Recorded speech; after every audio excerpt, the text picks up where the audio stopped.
Hi, Janessa from Align Therapy here. I am just going to go through a couple of stretching techniques that you can use to stretch your hips today. I have a lot of patients right now that are dealing with some problems with the hips that are causing low back pain, hamstring tension, that kind of a thing.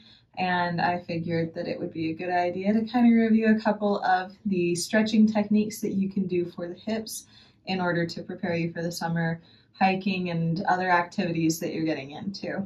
So to start out, the first thing that I want to go through is a really, really gentle movement to kind of loosen up the hips and loosen up the low back.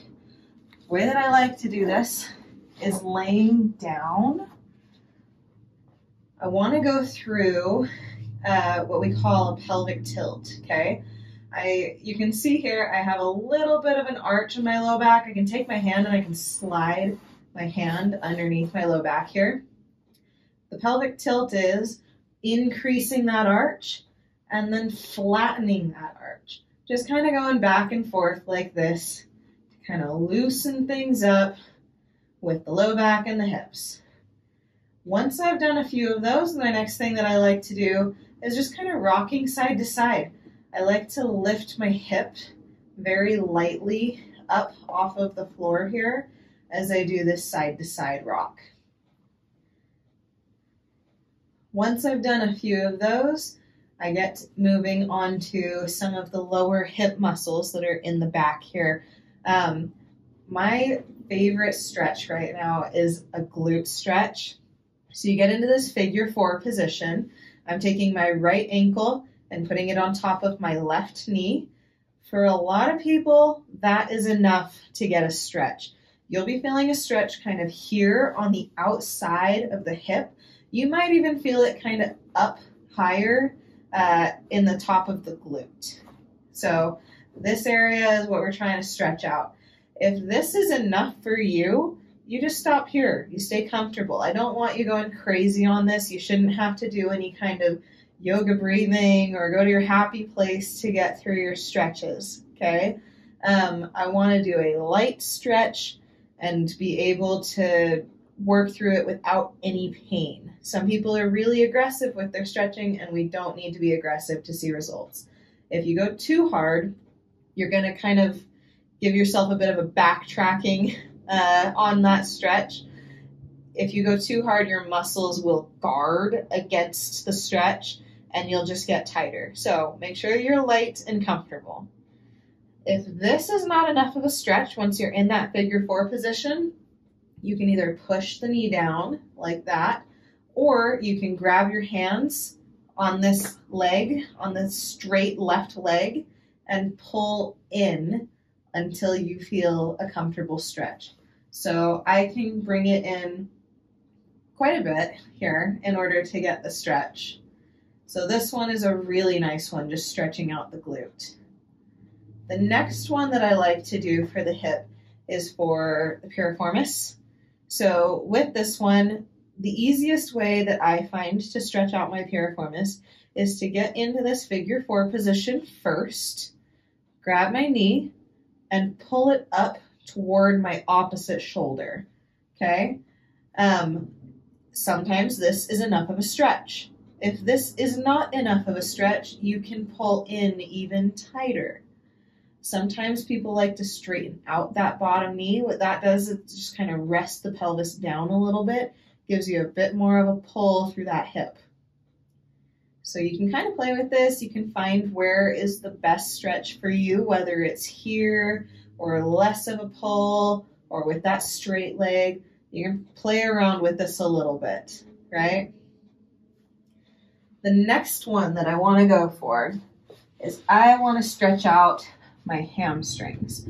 A lot of people have really tight hamstrings, and a lot of the time when they're doing their hamstring stretches, what they have been told in gym class is to bring your nose to your knee, right? If I do this, you can see how my back curves a lot. I could probably bring my nose very close to my knee doing this before I even feel a stretch in my hamstring. The way that the hamstring attaches is it goes from the back of your knee up to your pelvis. So if I let my pelvis rock backward and round out my low back like this, I'm not stretching my hamstring the best way I possibly can.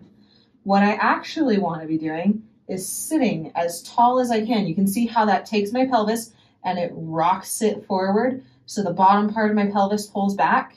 Sometimes that is enough to get a hamstring stretch, right? Is I'm just taking this point and I'm moving it backward. I'm sitting up taller and I'm able to get this leg a little straighter. If this is not enough, we continue with that straight back position, and you're not bringing your nose to your knee. Think about bringing your belly button to your knee. All right? Here is where I'm getting a pretty good hamstring stretch. Whereas this, I can bring my nose really close to my knee before I feel anything at all. So nice and tall, belly button forward, belly button to the knee. If this position is too difficult for you to do, you can also do this sitting in a chair. If I move over here, you'll be able to see I'm sitting on the edge of a chair, legs straight, tall, same principle, belly button to knee. The last thing that I want to go for with my hip stretches is going to be the front of my leg. I want to stretch out my hip flexor and my quad. With this one, I find the nice comfortable way to do it is to get into a half kneeling position here. So with the quad, it goes from below your kneecap and the longest muscle goes all the way up to the top of your pelvis here.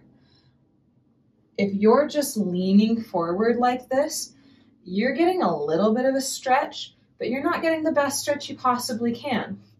If I want to get the best stretch I possibly can, I need to bring the top of my pelvis away from my knee. And I'm going to do that by tucking my hip underneath. All right. So before I was here, I tuck my hip, I lift the front of my pelvis, and that gave me a really good quad stretch. I don't have to lean too far into this in order to feel it across the front of my leg. I'm feeling it from here all the way up when I tuck my hip under.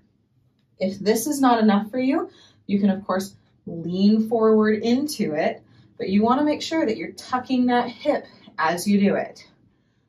Again, we're trying to be gentle on this. We're not trying to go very aggressive. We're trying to keep things nice and light and easy to manage. If you're pushing into pain, you're likely going to be making some guarding with your muscles, and it's going to keep you from gaining your mobility. It's going to keep you from reaching new levels with your flexibility, and it's not going to be as effective as if you do this with less intensity in a comfortable range. All right. If you have any questions about any exercises, or if you have other stretches that you'd like to know about, leave them down in the comments for me and I'll make another video. Thanks. Have a great day.